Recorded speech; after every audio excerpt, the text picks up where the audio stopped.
Hey, what's happening, y'all? Matt here with another of these how I produce a cover song videos. So I've finally got the solo and the bass guitar down. And so let's take a look at that and see what I did and how I did it. You know, we've at this point, we've gotten all the way through the drums, rhythm guitar, lead guitar, and now we've got the little solo guitar and the bass guitar. So last time I was talking about guitar selection with the solo guitar. I thought I was going to go with the Green Monster. I ended up not. I tried it, and just tonally, it wasn't quite what I was looking for. So what I ended up going with was just the Harley Benton with the EMG Fat 55s in it, and where I had it on the bridge pickup for most of the. Where I'd used it on the rhythm guitar, just put it in the middle, so both neck and bridge pickups at that, and rolled the tone back just slightly. And got my tone that way. As far as what I was going through, I went through my Boss V-Wah into the Katana, and then from the Katana, line out into the audio interface. I was also going through the DI is down here on the floor, but I've got a DI, so I went into the DI first. So DI output going into the audio interface, the throughput going into the V-Wah, and then from the V-Wah into the Katana, yada, yada, yada. I haven't done a whole lot just mixing-wise or anything on these yet. On the DI, I put Amplitube up and used a Satriani preset to just kind of get a decent lead tone dialed in. And then I do have the Katana connected via USB. I've shifted things around in the studio. I got rid of my big mixer and brought the Katana out of the amp closet. It's now down here under the desk, so it can connect via USB to the computer. And then the line out can let me record directly from that while I manipulate stuff using the Katana or the Boss Tone Studio app on the PC to adjust tones and things. So let's look at what we've got. And you can see tracking wise, this ended up being not one solid take, but I took sections. So, like, I did this little bit, and then, instead of doing multiple takes and then comping, I just did a couple takes to try and get it under my fingers, figure out what I was doing, and then once I got to the third take, then I just recorded and just kept doing things over in sections until I got it right. So...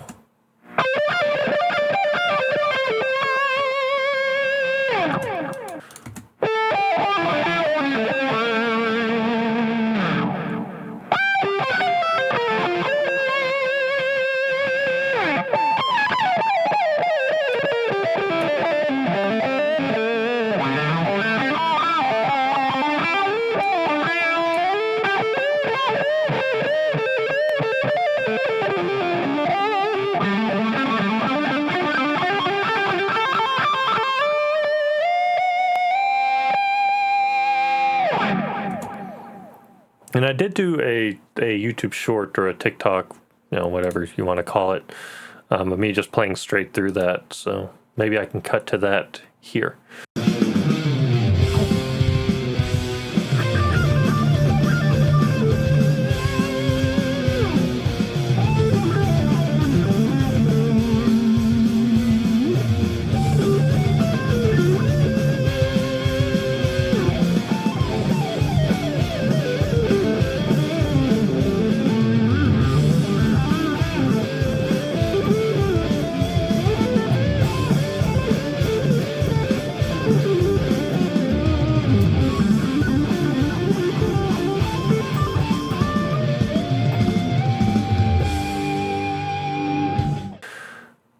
But other than that, here's what that sounds like in context.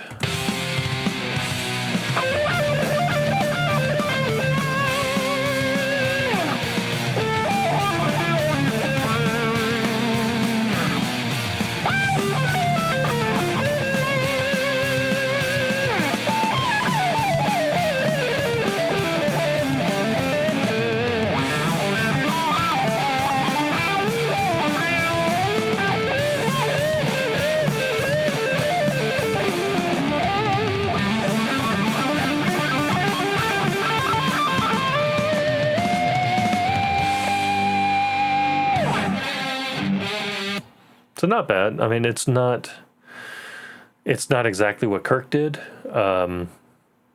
There's enough of what Kirk did in it that it harkens to it. It lets you know that it is, in essence, the same solo.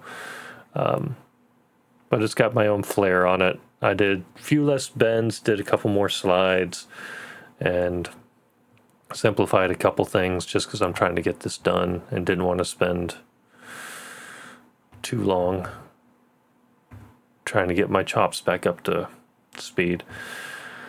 But it came together. It sounds decent. It's gonna need some mixing. Probably make some adjustments in amplitude and rebalance some stuff. But that does get me the solo guitar down, which was the main thing for me. I'm not really sure what else to say about that aside from it's done. That's essentially how I did it, and it's just that small section. But yeah, it just took a little bit, and that's probably spent an afternoon just kind of playing over and over and over again. And then once I finally felt like I knew what I wanted to do, what I wanted to keep like Kirk, what I wanted to do a little bit differently, then just went section by section to get each of those played about how I wanted. And there's a couple places that are still a little rough, but I feel like in this song in particular, that's fine. So if we move on to bass, this one was a little bit more of a challenge. I did go direct in, but I did something a little bit different. Instead of using the DI, the DI box, because I knew I was only going to go direct in. I didn't want to do a throughput into an amp or anything like that. I used the instrument input on channel 1 of my Behringer 1273 preamp. And that, I've got the Behringer 369 compressor over here in setting the insert. So I was able to actually record a little bit of EQ and some compression straight into the audio interface, and I put some amplitude on that as well to add some grit. So selection-wise, bass-wise, I used, I got rid of the Lackland, but I used my 5-string. Let me grab that. So I used my vintage 5-string that I put the Fishman Fluence pickups in. And that was part of the big challenge with this, was that I kept this in standard tuning since it's a 5-string, and then just kind of had to work on transposing is not technically the right word, but it's what fits here. Transposing in my head between the guitar parts that were tuned a whole step down and a E standard 5-string bass with the low string tuned to B. So there's a lot of going, okay, that was open E, so that was tuned down, which means, okay, that'd be there, so I need to be on fret 3 on the B string, and doing stuff like that, kind of thinking through, transposing things, shifting things, and that was kind of a mental challenge on recording this, but I think we did okay. Let me solo this up. Also did some things differently here than in the original. So there's some things that I felt, I wouldn't say improved the groove, but maybe added a little bit more groove instead of just blending with the rhythm guitar parts. Let me play this while I put this guitar back on the rack.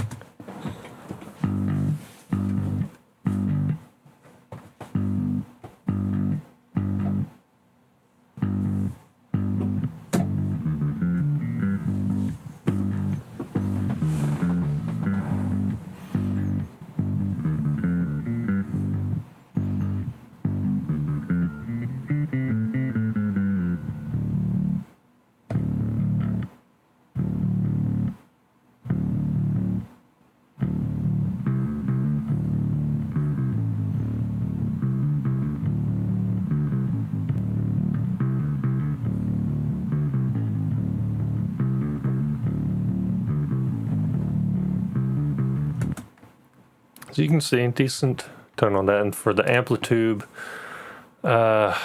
it's the rock bass preset that I'm using. It's got a tube overdrive on it. I think I added that in. I didn't use exactly the same settings. We've got, looks like 87s and a 57 on the mic models, going into an LA2A model. Let's see. Oh, on the lead guitar part, the Amplitube settings on that. So it's the JS SG50 Solo 1 and noise gate, the SJ50 orange cab with a 414 and a 57, and then a tape echo and a compressor. So that's what's going on that one. So if we listen to that in context,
so, yep.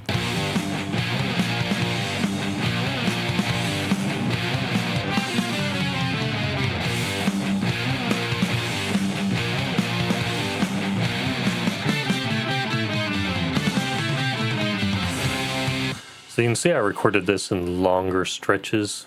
Now it did take a little bit of doing, so this first one, just the bass guitar take, that was just in through the DI. That was just me figuring stuff out and what I wanted to play, how I wanted to play it, where things were going to land, figuring out the transposing thing. Once I got that done, then I switched over to plugging into the 1273 with the 369 as an insert. The bass guitar is the one that was just straight into the DI. That's why it's so much lower in level. And then the bass guitar 0.01 was the next one where I just kind of worked through. I'd figured stuff out. I was kind of ready to start tracking. Started going through the 1273. And then was trying a couple different things. So the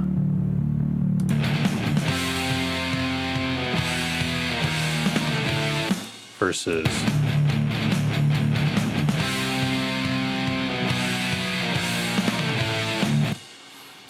so it's different, and it's interesting because I think the higher notes do add a little bit more interest in the bass line, but they also draw more attention away from what would be the lead vocal in the chorus. So we'll see. I might change my mind once I've got vocals tracked and I'm into the mix, but at this point I'm like, it's interesting, it's cool, I like going up that little bit, but I don't think that it's actually going to fit within the context of the whole song. Sometimes different instruments just kind of need to take a back seat. But that's what comping's for. I can change my mind later. Haha. And that's about it for the solo guitar and the bass guitar, and that gets all the instruments done, and it is time to move on to vocals. So that will be the next video, is going over the what I get done on the vocals. So I've got some things planned. I'm probably going to use a 2-mic setup, so I can have one that's relatively clean and kind of drive the other one a little bit more and mix those. And I'll definitely do just one like center vocal that's just kind of aggressive singing. And then I've got ideas for screaming parts and growling parts that I'll do on the left and right to, again, do something a little bit different than the original. But I'll need to play around with that and record and test things out and see what works and what doesn't. And once I get all that down, we will be back to talk about it. Yeah, we'll wrap it up here for this video. This is a pretty short one, probably the shortest one I've done in this series. But that's, last 2 parts of the instruments typically don't take me a whole lot. I mean, it was like an afternoon for the guitar and an afternoon for the bass, and it was done. So we'll call that there. Again, thanks so much for tuning in, checking this out, and yeah, you're awesome. Appreciate you. Have a good one.